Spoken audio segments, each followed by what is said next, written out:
ఎవరు మీరు తెలుసా? గర్భంగారా? మీరంతా దేవతలు. మీరెవరు? దేవతలు. అమ్మగారంతా కూడా చూడి జగత్తంతా కూడా దేని వల్ల ఆధారపడేది తెలుసా మీకు? అమ్మ ఉంటేనే గుర్తుపెట్టుకోండి. మీ మీ రూపాల్లో లలితమ్మ మాకు కనపడతారు. మీ రూపాలు ఎవరు కనపడుతున్నారు? లలిత.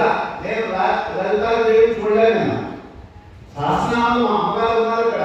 మేము ప్రతిష్ఠింపబడ్డాము.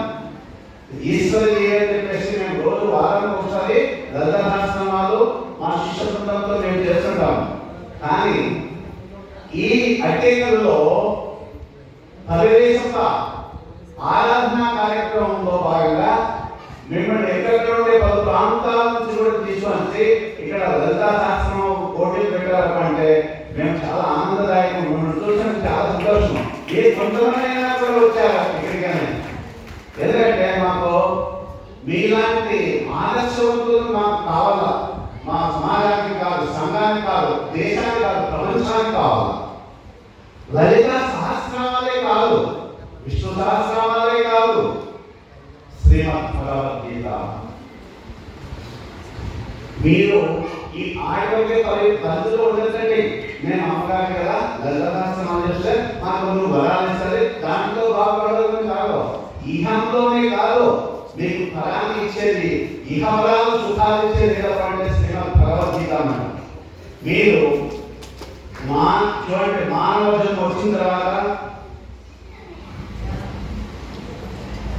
హిందువులు పుట్టిన తర్వాత మన సనాతన ధర్మాన్ని నిలబెట్టాలంటే మన అందరం కూడా ఒక కంకణం పట్టుకోవాలి. దేని వల్ల అంటే మా హిందువులే లతాదర్శనం అందరూ మేము ఆడవాళ్ళు కదా, అంటే కదండి ఆడో మారుమూల ప్రాంతం పెట్టబోయే అని అనుకోకూడదు. ఎక్కడైనా సరే దైవ కార్యక్రమాలు ఎక్కడైనా జరిగినా ఉంటే తప్పనిసరిగా మీరు వచ్చి పాల్గొని దాంట్లో మాకు ట్రైనింగ్ కోసం రావద్దండి. ఇప్పుడు చూడండి, వీళ్ళంతా కూడా బహుమతులు ఇస్తున్నారు మీ అందరికీ కూడా.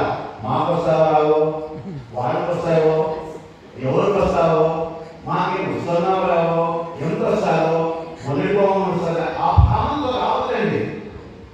కర్మని వారి కాలిస్తే మా ప్రదేశం రాసిన శాస్త్రం చెప్తాను. ఇది మీరు ఫలితం కోసం వచ్చారంటే మీకు వచ్చేదంతా కూడా శూన్యమే.